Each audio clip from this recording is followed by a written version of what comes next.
Guys, I'm often asked in my stream, what is Gamesense and how do I develop Gamesense?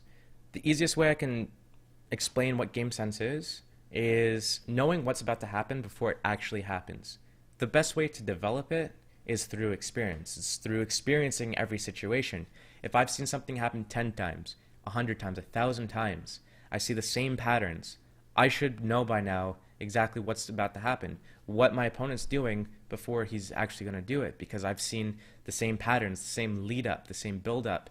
And what I do is I'll see something happen and then I'll say, okay, so this player, when he started doing this, this is what he ended up doing. And then the next person I play, when they start showing the same initial patterns and signs, I can say, okay, the last person who did this ended up doing this. And you just verify. I can assume that this guy's also going to do the same thing. Boom, he did it. Okay, let's keep going, let's keep going. You keep running the same situation. You see all these different people, the same patterns leading up to the same outcome. And you can just finally, write it to your autopilot. As soon as I see this pattern, this is what they're about to do. This is how I need to react. That's what Gamesense is. It's seeing the same situation or scenario unfold so many times that you just know exactly how people are going to play or unfold a situation. That's exactly what Gamesense is. Gamesense is acquired through experience. If I'm there playing and I see this happen over and over and over again, then I'll know how to adjust to it because I've experienced it. What if you can't experience it because you're playing against people who are just so random, they don't know what they're doing, that you don't know how to build your game sense because you're never in those situations? That's what demo watching's for. You can watch pro players do it. Now, I'm going to argue that if watching demos doesn't build game sense the same way as experiencing the situations, because putting yourself in someone else's shoes is a lot more difficult than it sounds. You have to understand that you don't know what information these guys are being fed. You don't know if they've prepared against a certain opponent. If they're a pro team, they've likely studied what the pro team that they're playing against has done or does. So there's an element of anti-stratting. You start seeing this. These guys might do a hard anti-counter and do something that normally isn't a smart play, or it's a really risky play.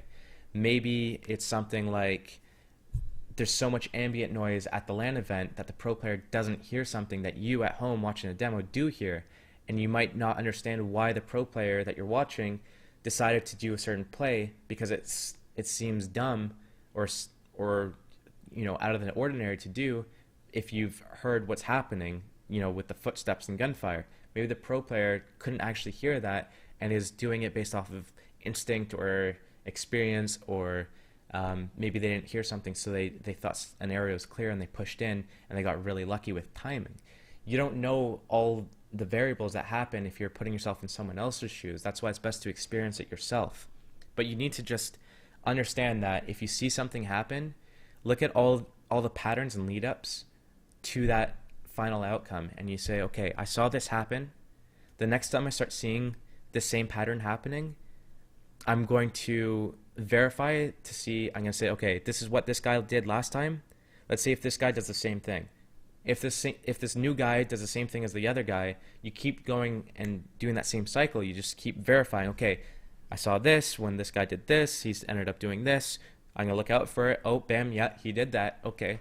So when you just build up enough of those situations and write it, hardwire it to your brain, you put it in your autopilot, you just know, okay, I start seeing this is what's about to happen. That's what Gamesense is. It's just knowing how an event is going to unfold 15, 30, 45 seconds into the future, or just understanding that you can even have enough game sense to know what the people are going to do before they even leave their spawn.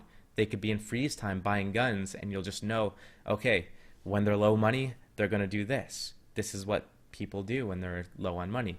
Oh, they have a lot of money. They've been executing B lot. Let's play 3 towards B, or let's try to do like a push on the A guys, walk push through your area. I think you can get a quick flank on them. You just know that because you've seen these patterns on types of players, their tendencies, their just, you can understand just by looking at a player in a game this guy's really aggressive. He's going to keep doing the same thing over and over again because he seems really one-dimensional. This player is really smart and sneaky. I can't expect him to be in the same spot twice because he's a very sneaky and smart player. He's going to be, behind me one round. He's going to be on my left another round. He can be anywhere. I need to be very cautious around this type of player. So you need to understand the type of player you're playing against, and then you'll understand because they have a certain play style, they'll end up doing a certain type of play. So that's what Gamesense is, mainly acquired through experience, but some people just catch on quicker than others.